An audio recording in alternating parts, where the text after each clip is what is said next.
Well, hello, and welcome to the worldwide broadcast headquarters of MikeTsolinas.com. You still don't see me in a suit yet. The second you see me in a suit, you know everything is up to running speed.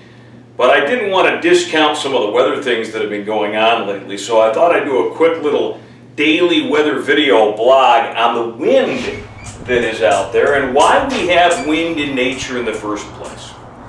First of all, let's take the thought process that nature is always trying to seek balance.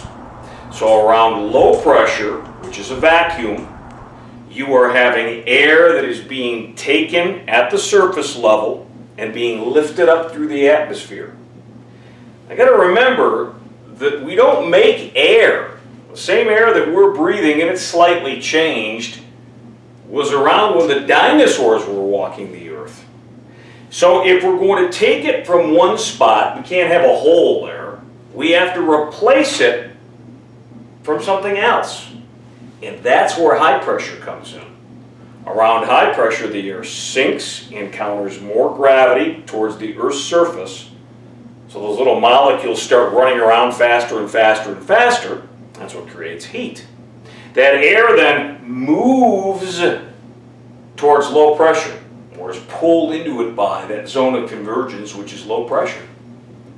And that's what creates wind, folks. The greater the difference between the high and the low, the stronger the winds. The less the difference, or the less the pressure gradient, you don't have much wind. For example,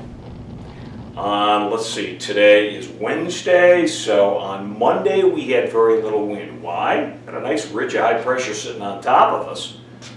Because of that, no wind. The winds picked up yesterday as the ridge began to break down and a trough began to move towards us. And today, we're in the midst of the trough, on the foreside of it. And then the backside will move through, providing a cooler shot of air, but less wind tomorrow.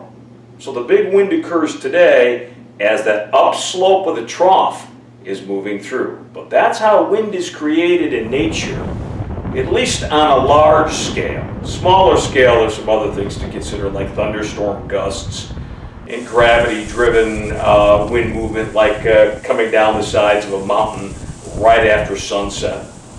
Stuff like that. But in general, it's a pressure difference, and that's what's causing the wind to do what it's doing. Weather Science Explained!